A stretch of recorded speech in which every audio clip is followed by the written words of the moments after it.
আজ বৃহস্পতিবার ১৬ জানুয়ারি ২০২৫, ২ মাঘ ১৪৩১ বঙ্গাব্দ। দৈনিক ইত্তেফাক। সংস্কার কমিশনের প্রতিবেদনের সুপারিশ। সংসদের মেয়াদ ৪ বছর। ধর্মনিরপেক্ষতা সহ ৩ মূলনীতি ও বাঙালিবাদ। পুলিশের বল প্রয়োগে সীমা নির্ধারক সহ ২২টি আইনের সংশোধন। সিট না পাওয়া ছাত্রীদের বৃত্তি দেবে ঢাবি। আইসিটি আইনে শাস্তিপ্রাপ্তরা নির্বাচনে অযোগ্য হবেন। কোনো আসনে ৪০% ভোট না পড়লে পুনর্নির্বাচন। একাধিক আসনে কোনো ব্যক্তি প্রার্থী হওয়ার বিধান বাতিল করা সহ নির্বাচন সংস্কার কমিশনের ১৫০টি সুপারিশ। জুলাই ঘোষণাপত্র নিয়ে সর্বদলীয় সম্মেলন আজ।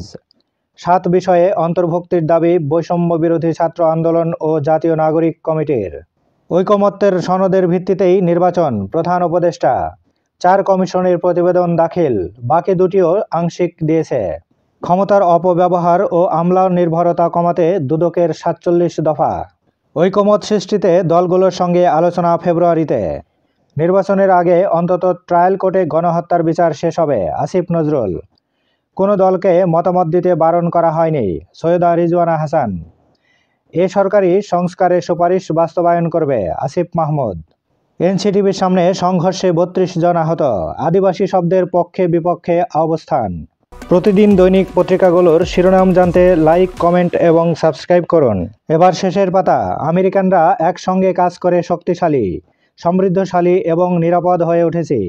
বিদায়ী ভাষণের আগে জাতির উদ্দেশ্যে খোলা চিঠিতে জো বাইডেন। ট্রাম্পের অভিষেক ঘিরে নিরাপত্তার চাদরে ওয়াশিংটন। দক্ষিণ কোরিয়ার অভিশংসিত প্রেসিডেন্ট ইউন সুক ইউল গ্রেফতার। গ্যাস সংকটে চট্টগ্রামে দেশি বিদেশি বিনিয়োগে স্থবিরতা। মাত্র ১০০ মিলিয়ন ঘনফুট হলে নতুন বিনিয়োগ বাড়বে। ছাগলকাণ্ডের সেই মতিউর স্ত্রীসহ গ্রেপ্তার, কারাগারে প্রেরণ। লস অ্যাঞ্জেলসের ভয়াবহ দাবানল, ৬০ লাখের বেশি মানুষ হুমকিতে। আগুনে টর্নেডো সৃষ্টির আশঙ্কা। খালেদা জিয়ার লিভার প্রতিস্থাপনের সিদ্ধান্ত, সব রিপোর্ট পাওয়ার পর।